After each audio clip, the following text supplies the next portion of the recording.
ನಮಸ್ಕಾರ friends. March monthly ಎಕ್ಸ್ಪೈರಿನಲ್ಲಿ Nifty again positive ಅಲ್ಲೇ ಕ್ಲೋಸ್ ಆಯಿತು. ನಾವು ನಿನ್ನೆ ವಿಡಿಯೋದಲ್ಲಿ ಡಿಸ್ಕಸ್ ಮಾಡಿದ್ದು 2 ದಿನದ ಕರೆಕ್ಷನ್ ನಂತರ ಇಮ್ಮಿಡಿಯೇಟ್ ಸಪೋರ್ಟ್ ನಿಫ್ಟಿಗೆ 200 ಡೇ ಹಾಗೂ 100 ಡೇ ಮೂವಿಂಗ್ ಆವರೇಜ್ 23,400 ಹತ್ರ ಇದೆ. ಸೊ ಅಲ್ಲಿ ನಮಗೆ ನಿಫ್ಟಿ ಸಿಕ್ಕರೆ ಒಂದು ಕಾಂಟ್ರಾ ರಿವರ್ಸಲ್ ಟ್ರೇಡ್ನ ಟ್ರೈ ಮಾಡೋಣ. ಆ ರಿವರ್ಸಲ್ ಟ್ರೇಡ್ ಕೆಳಗಡೆ 23,350 ಹತ್ರ ಸ್ಟಾಪ್ ಲಾಸ್ ಇಟ್ಕೊಂಡು ಟ್ರೈ ಮಾಡಿದ್ರೆ ನಾವು 23,600 ಒಂದು ರಿವರ್ಸಲ್ನ ಎಕ್ಸ್ಪೆಕ್ಟ್ ಮಾಡ್ತಾ ಇದ್ವಿ. ನಾವು ಅನಲೈಸ್ ಮಾಡಬೇಕಾದ್ರೆ ಆಪ್ಷನ್ ಚೈನ್ ಡೇಟಾ ಹಾಗೂ ಮಾರ್ಕೆಟ್ ಟೆಕ್ನಿಕಲ್ಸ್ನ ನೋಡಿ ಅನಲೈಸ್ನ ಮಾಡಿದ್ವಿ. ಸೊ ಇಲ್ಲಿ ನಿಫ್ಟಿ ಇವತ್ತಿನ ದಿನ ಅಂದರೆ ಈ ಗುರುವಾರ ಮಂತ್ಲಿ ಎಕ್ಸ್ಪೈರಿ 27 ಮಾರ್ಚಲ್ಲಿ ಗ್ಯಾಪ್ ಡೌನ್ ಅಲ್ಲಿ ಓಪನ್ ಆಯಿತು. ಗ್ಯಾಪ್ ಡೌನ್ ಅಲ್ಲಿ ಓಪನ್ ಆಗ್ತಿದ್ದಂಗೆ ದಿನದ ಲೋ ಮಾಡಿದ್ದು 23,412. ಸೊ ಅಲ್ಲಿಂದ ಸ್ಟಾರ್ಟಿಂಗ್ ಆಫ್ ದ ಡೇನೆ ರಿಕವರಿ ಕಂಡು ಅರೌಂಡ್ 10:15ವರೆಗೆ 23,600 ಮೇಲೆ ಬಂದು ನಿಫ್ಟಿ ಟ್ರೇಡ್ ಮಾಡೋಕ್ಕೆ ಶುರು ಆಯಿತು. ಅಲ್ಲಿಂದ ದಿನವೆಲ್ಲ ಮಂತ್ಲಿ ಎಕ್ಸ್ಪೈರಿ ಇರೋ ಕಾರಣ ಆಪ್ಷನ್ ರೈಟರ್ಸ್ ಕೈಯಲ್ಲೇ ಅದು 23,600 ಸರೌಂಡಿಂಗ್ಗೆ ಟ್ರೇಡ್ ಆಗ್ತಾ ಎಂಡ್ ಆಫ್ ದ ಡೇ 23,601 ಹತ್ರ ನಿಫ್ಟಿ ಕ್ಲೋಸಿಂಗ್ನ ಕಂಡಿದೆ. Last half an hour average closing 23,691 ಬಂದಿದೆ. ಸೊ ನಾವು ನಿಫ್ಟಿ ಜೊತೆಗೆ ಬ್ಯಾಂಕ್ ನಿಫ್ಟಿನಲ್ಲೂ ಕೂಡ ಬ್ಯಾಂಕ್ ನಿಫ್ಟಿ ನಮಗೆ ಕೆಳಗಡೆ 51,000 ಹತ್ತತ್ರ ಸಿಕ್ಕರೆ ಅಲ್ಲಿಂದ ಒಂದು ಕಾಂಟ್ರಾ ರಿವರ್ಸಲ್ ಟ್ರೇಡ್ನ ಟ್ರೈ ಮಾಡ್ಬೋದು. ಆ ರಿವರ್ಸಲ್ಗೆ ನಾವು 21,500ವರೆಗೆ ಟಾರ್ಗೆಟ್ ಇಟ್ಕೊಂಡಿದ್ವಿ. ಇಲ್ಲಿ ಕೂಡ ಬಂದ ರಿವರ್ಸಲ್ಲು 51,500 ಅಲ್ಲದೆ 600ನ ಕೂಡ ಟೆಸ್ಟ್ ಮಾಡಿ ದಿನವೆಲ್ಲ ಅದೇ ಲೆವೆಲಲ್ಲಿ ಟ್ರೇಡ್ ಆಗಿ ಕ್ಲೋಸಿಂಗ್ನ ಕಾಣ್ತು. ಸೊ 2 ದಿನಗಳ ನೆಗೆಟಿವ್ ಕ್ಲೋಸಿಂಗ್ ನಂತರ ಇವತ್ತಿನ ಕ್ಲೋಸಿಂಗು ಪಾಸಿಟಿವ್ ಆಗೇ ಇತ್ತು ಅಂತ ಹೇಳ್ಬೋದು. ಸೊ ಈ ಕ್ಲೋಸಿಂಗ್ನ ಮಾರ್ಕೆಟ್ ಬ್ರೆತ್ನ ನಾವು ನೋಡೋದಾದ್ರೆ ನಿಫ್ಟಿ 105 ಪಾಯಿಂಟ್ಸು ಪಾಸಿಟಿವ್ ಅಲ್ಲಿ ಕ್ಲೋಸಿಂಗ್ನ ಕಂಡಿದೆ. ಸೊ ಟೋಟಲ್ ಆಗಿ ನಿಫ್ಟಿ 50 ಸ್ಟಾಕ್ಸಲ್ಲಿ 15 ಸ್ಟಾಕ್ಸ್ ನೆಗೆಟಿವ್ ಅಲ್ಲಿ ಕ್ಲೋಸ್ ಆದರೆ 35 ಸ್ಟಾಕ್ಸು ಪಾಸಿಟಿವ್ ಅಲ್ಲಿ ಕ್ಲೋಸ್ ಆಗಿದ್ದಾವೆ. ಸೊ ನಿಫ್ಟಿಗೆ 35 ಸ್ಟಾಕ್ಸ್ ಪಾಸಿಟಿವ್ ಕಾಂಟ್ರಿಬ್ಯೂಷನ್ ಅಲ್ಲಿ ಮೇನ್ ಆಗಿ HDFC bank, L&T, Bajaj finance, Reliance, Bajaj Finserv, so ಇವು ಎಲ್ಲ ಪಾಸಿಟಿವ್ ಕಾಂಟ್ರಿಬ್ಯೂಷನ್ ಮಾಡಿದ್ದು. ನೆಗೆಟಿವ್ ಕಾಂಟ್ರಿಬ್ಯೂಷನ್ ಅಲ್ಲಿ ಟಾಪ್ ಅಲ್ಲಿ ಇರೋದು ಟಾಟಾ ಮೋಟಾರ್ಸು, ಭಾರತಿ ಏರ್ಟೆಲ್ ಹಾಗೂ ಸನ್ಫಾರ್ಮ. ಇವುಗಳ ಕಾರಣ ಟೋಟಲ್ ಆಗಿ 45 ಪಾಯಿಂಟ್ಸ್ ನೆಗೆಟಿವ್ ಕಾಂಟ್ರಿಬ್ಯೂಷನ್ ಆದರೆ ಪಾಸಿಟಿವ್ ಅಲ್ಲಿ 151 ಪಾಯಿಂಟ್ಸ್ ಪಾಸಿಟಿವ್ ಕಾಂಟ್ರಿಬ್ಯೂಷನ್ ಆಗಿದೆ. ಸೊ ಮಾರ್ಕೆಟ್ ಬ್ರೆತ್ ಪಾಸಿಟಿವ್ ಆಗೇ ಇದೆ ಅಂತ ಹೇಳ್ಬೋದು. ಇನ್ನು ನಾವು ಮುಂದುವರೆಕ್ಕಿಂತ ಮುಂಚೆ ಈಗ ಟೋಟಲ್ ಆಗಿ ನಮ್ಮ ಇಂಪಾರ್ಟೆಂಟ್ ಪ್ಯಾರಾಮೀಟರ್ಸ್ಗಳ ಕಡೆ ಒಂದು ಬಾರಿ ಕ್ವಿಕ್ ಆಗಿ ನೋಡಬೇಕು ಅಂತಂದ್ರೆ ಇಲ್ಲಿ ನಮ್ಮ ಎಲ್ಲ ಪ್ಯಾರಾಮೀಟರ್ಸ್ಗಳು ಅದರಲ್ಲಿ India volatility index, India Vicks 13 ಹತ್ರ ಇದೆ, ಇದು ಪಾಸಿಟಿವ್. US ಡಾಲರ್ ಇಂಡೆಕ್ಸ್ 104 ಹತ್ರ ಇದೆ, 105 ಕೆಳಗಡೆ ಇರೋವರೆಗೂ ಇದನ್ನು ನಾವು ಪಾಸಿಟಿವ್ ಅಂತಾನೆ ತಗೊಳ್ಳೋಣ. US 10 ಇಯರ್ ಬಾಂಡ್ ಈಲ್ಡ್ 4.39ಗೆ ಹೋಗ್ತಾ ಇದೆ. ಇದು ಲೋ ಮಾಡಿದ್ದು ರೀಸೆಂಟ್ ಆಗಿ 4.3 ಹತ್ರ, ಇದು ಕೂಡ 5 ಕೆಳಗಡೆ ಇರೋವರೆಗೂ ನಾವು ನ್ಯೂಟ್ರಲ್ ಟು ಪಾಸಿಟಿವ್ ಅಂತಾನೆ ಕನ್ಸಿಡರ್ ಮಾಡ್ಬೋದು. ಇನ್ನು rupee value against US dollar 85 ಹತ್ರ ಇದೆ, 85.71, ಇದು ಕೂಡ ಸದ್ಯಕ್ಕೆ ನಮಗೆ ಪಾಸಿಟಿವ್ ಆಗಿದೆ. ಇನ್ನು ಬ್ರೆಡ್ ಕ್ರೂಡ್ ಆಯಿಲ್ ಬಂದ್ರೆ 72.85 US dollar per barrel trade ಆಗ್ತಾ ಇದೆ. ಸೊ ಇದು ಕೂಡ ಸದ್ಯಕ್ಕೆ ನ್ಯೂಟ್ರಲ್ ಟು ಪಾಸಿಟಿವ್ ಆಗೇ ಇದೆ. ಸೊ ಎಲ್ಲಾ ಪ್ಯಾರಾಮೀಟರ್ಗಳು ಪಾಸಿಟಿವ್ ಆಗೇ ಇದಾವೆ. ಇನ್ನು US ಮಾರ್ಕೆಟ್ ಸೈಡ್ ವೇಸ್ ಅಲ್ಲೇ ಹೋಗ್ತಾ ಇದೆ. ಮೇನ್ ಆಗಿ US ಕಡೆಯಿಂದ ಟ್ರಂಪ್ ಟ್ಯಾರಿಫ್ ಬಗ್ಗೆ ಏನು ಹೊಸದಾಗಿ ಅನೌನ್ಸ್ಮೆಂಟ್ ಮಾಡ್ತಾ ಇರ್ತಾರೆ, ಅದರಿಂದ ಮಾರ್ಕೆಟ್ ಅಲ್ಲಿ ಇಮಿಡಿಯೇಟ್ ಫಿಯರ್ ಬರೋ ಚಾನ್ಸಸ್ ಇರುತ್ತೆ. ಅದ್ರ ಎಫೆಕ್ಟ್ ಇವತ್ತಿನ ದಿನ ನಾವು ಆಟೋ ಸೆಕ್ಟರ್ ಅಲ್ಲಿ ನೋಡಿದ್ವಿ. ಸೊ ಹಾಗಾಗಿ ನಾವು US ಕಡೆಯಿಂದ ಬರೋ ನ್ಯೂಸ್ಗಳ ಬಗ್ಗೆ ಕೂಡ ಗಮನ ಕೊಡಬೇಕಾಗುತ್ತೆ. ಇನ್ನು 28 ಮಾರ್ಚ್ ಶುಕ್ರವಾರದ ದಿನ ಮಾರ್ಕೆಟ್ ಓಪನ್ ಇರುತ್ತೆ. ಆದ್ರೆ ಶುಕ್ರವಾರದ ನಂತರ 3 ದಿನಗಳ ಸತತವಾದ ಹಾಲಿಡೇ ಇರುತ್ತೆ. ಶನಿವಾರ ಆಯ್ತವಾರ ಅಲ್ಲದೆ ಸೋಮವಾರದ ದಿನ ರಂಜಾನ್ ಕಾರಣ NSE, BSE over all stock market holiday ಇರುತ್ತೆ.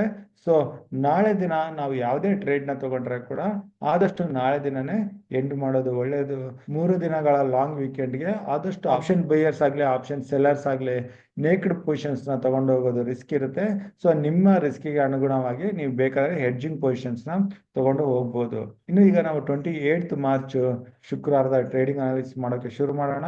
ಮೊದಲನೇದಾಗಿ ನಾವು ಇಲ್ಲಿ FIs ಡೇಟಾನ ಚೆಕ್ ಮಾಡಿದ್ರೆ FIs ಅಗೇನ್ ಇಂಡಿಯನ್ ಮಾರ್ಕೆಟ್ ಅಲ್ಲಿ ಪಾಸಿಟಿವ್ ಆಗೇ ಇದ್ದಾರೆ.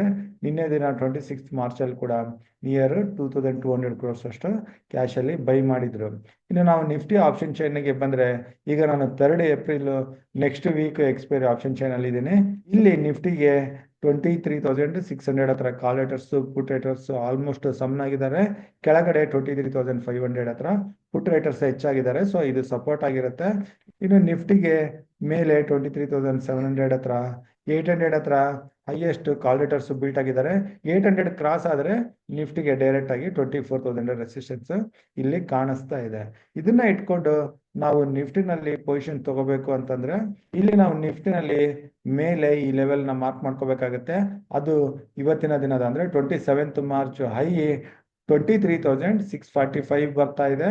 ಸೊ 23,650 ಮೇಲೆ ನಾವು ನಿಫ್ಟಿನಲ್ಲಿ ಲಾಂಗ್ ಪೊಸಿಷನ್ಸ್ ನ ತಗೋಬಹುದು. 23,700 ಹತ್ರ ಸ್ಮಾಲ್ ರೆಸಿಸ್ಟೆನ್ಸ್ ಇರುತ್ತೆ. ಅದನ್ನ ಕ್ರಾಸ್ ಆದ್ರೆ ನಾವು 23,800 ವರೆಗೆ 150 ಪಾಯಿಂಟ್ಸ್ ಮೊಮೆಂಟಮ್ ನ ಎಕ್ಸ್ಪೆಕ್ಟ್ ಮಾಡಬಹುದು. 23,800 ಮೇಲೆ ಕ್ಲೋಸಿಂಗ್ ಬಂತು ಅಂತಂದ್ರೆ ನೆಕ್ಸ್ಟ್ ವೀಕ್ ಅಲ್ಲಿ 24,000 ಅದ್ರ ಮೇಲೆ ಕೂಡ ನಾವು ಬುಲ್ಲಿಶ್ ಪೊಸಿಷನ್ಸ್ ಗಳನ್ನ ತಗೊಳ್ಳೋದ್ರ ಬಗ್ಗೆ ನೋಡ್ಬೋದು. ಇನ್ನು ಪುಟ್ ಪೊಸಿಷನ್ಸ್ ಎಲ್ಲಾದ್ರೂ ತಗೋಬೋದಂದ್ರೆ ಸದ್ಯಕ್ಕೆ ನಾವು ಪುಟ್ ಪೊಸಿಷನ್ಸ್ ಯಾವುದೇ ಲೆವೆಲ್ ಅಲ್ಲಿ ನೋಡ್ತಾ ಇಲ್ಲ. ಇಲ್ಲಿ ಅಗೇನ್ ನಿಫ್ಟಿ ಏನಾದ್ರು ಕೆಳಗಡೆ ಬಂದು ಯಾವುದೇ ದಿನ ಈ 200 ಡೇ ಮೂವಿಂಗ್ ಆವರೇಜ್ ಕೆಳಗಡೆ ಕ್ಲೋಸಿಂಗ್ ಕಾಣ್ತು ಅಂತಂದ್ರೆ ಅಲ್ಲಿಂದ ನಾವು ಪುಟ್ ಪೊಸಿಷನ್ ತಗೊಳ್ಳೋದ್ರ ಬಗ್ಗೆ ನೋಡ್ಬೋದು. ಸದ್ಯಕ್ಕೆ ನಾವು ಓನ್ಲಿ ಲಾಂಗ್ ಪೊಸಿಷನ್ಸ್ ಅಬೌವ್ 23,650 ನೋಡ್ತಾ ಇದೀವಿ. ಈಗ ಬ್ಯಾಂಕ್ ನಿಫ್ಟಿಗೆ ಬಂದ್ರೆ ಬ್ಯಾಂಕ್ ನಿಫ್ಟಿ ಕೂಡ ಡೇ ಹೈನಲ್ಲಿ ಕ್ಲೋಸ್ ಆಗಿದೆ. ಸೊ ಇಲ್ಲಿ ಬ್ಯಾಂಕ್ ನಿಫ್ಟಿನಲ್ಲಿ ನಾವು 51,750 ಮೇಲೆ ಲಾಂಗ್ ಪೊಸಿಷನ್ಸ್ ನ ಟ್ರೈ ಮಾಡ್ಬೋದು. ಇಲ್ಲಿಂದ ಬರೋ ಮೂಮೆಂಟಮ್ 52,000 ಟಾರ್ಗೆಟ್ ಆಗಿರುತ್ತೆ.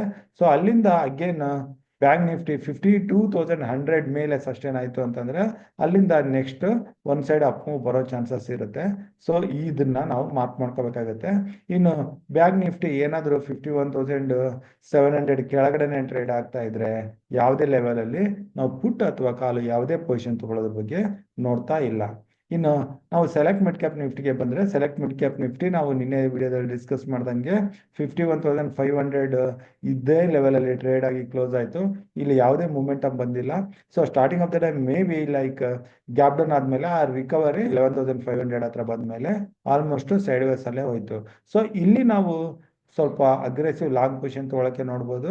ಅದು 11,560 ಮೇಲೆ.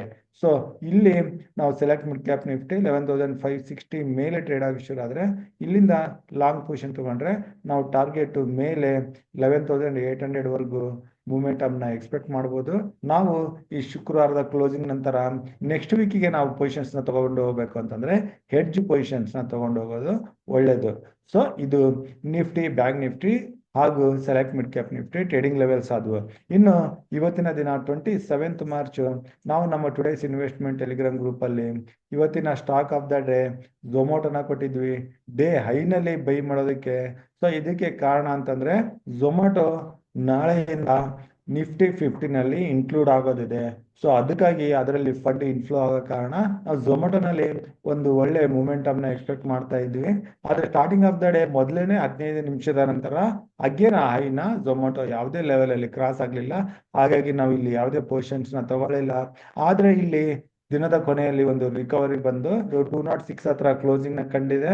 ಸೊ ಅಗೇನ್ ನಾವು ಇದರಲ್ಲಿ ಏನಾದ್ರೂ ಝೊಮ್ಯಾಟೊ ನಮಗೆ ಮೇಲೆ 208 ಮೇಲೆ ಟ್ರೇಡ್ ಆಗಿ ಶುರು ಆಗಿ ಮೊದಲನೇ 15 ನಿಮಿಷ ಕ್ರಾಸ್ ಆದ್ರೆ ಅಲ್ಲಿಂದ ಲಾಂಗ್ ಪೊಸಿಷನ್ ತಗೊಳಕ್ಕೆ ನೋಡ್ಬೋದು. ಇದರಲ್ಲಿ ಬರೋ ಮೂಮೆಂಟಮ್ ನಾವು ಝೊಮ್ಯಾಟೊನಲ್ಲಿ ಮೇಲೆ 220 ಇಂದ 225 ಟಾರ್ಗೆಟ್ ಇಟ್ಕೊಂಡು ಹೋಗ್ಬೋದು ನೆಕ್ಸ್ಟ್ 1 or 2 ಟ್ರೇಡಿಂಗ್ ಸೆಷನ್ಗೆ. ಇನ್ನು ನಾವು ಶುಕ್ರವಾರ ದಿನ ಹ್ಯಾವೆಲ್ಸ್ ಬಗ್ಗೆ ಕೂಡ ನೋಡ್ಬೋದು. ಹ್ಯಾವೆಲ್ಸ್ ಏತಕ್ಕೆ ಅಂತಂದ್ರೆ ಇವತ್ತಿನ ದಿನ IMD ಪ್ರೆಡಿಕ್ಷನ್ ಬಂದಿದೆ. ಹೀಟ್ ವೇವ್ಸ್ ಇಂಡಿಯಾದಲ್ಲಿ ಡಬಲ್ ಆಗೋ ಎಕ್ಸ್ಪೆಕ್ಟೇಷನ್ ತಗೊಂಡ್ ಬಂದಿದ್ದಾರೆ. ಸೊ ಇದ್ರ ಕಾರಣ ಹ್ಯಾವೆಲ್ಸ್ಗೆ ಪಾಸಿಟಿವ್ ಆಗೋ ಚಾನ್ಸಸ್ ಇದೆ. ಅದ್ರ ಮೂಮೆಂಟಮ್ ನಾವು ಎಂಡ್ ಆಫ್ ದ ಡೇ ನೋಡಿದ್ವಿ. ಸೊ ಈ ಮೂಮೆಂಟಮ್ ನಾಳೆ ಕಂಟಿನ್ಯೂ ಆದ್ರೆ ನಾವು ಹ್ಯಾವೆಲ್ಸ್ ಅಲ್ಲಿ ಮೇಲೆ 15,060 ವರೆಗೆ ಟಾರ್ಗೆಟ್ ಇಟ್ಕೊಂಡು ಲಾಂಗ್ ಪೊಸಿಷನ್ ತಗೊಳಕ್ಕೆ ನೋಡ್ಬೋದು. ಸೊ ನಾವು ಕೊಡೋ ಲೆವೆಲ್ಸ್ ಇದು ಓನ್ ನನ್ನ ಅನಾಲಿಸಿಸ್.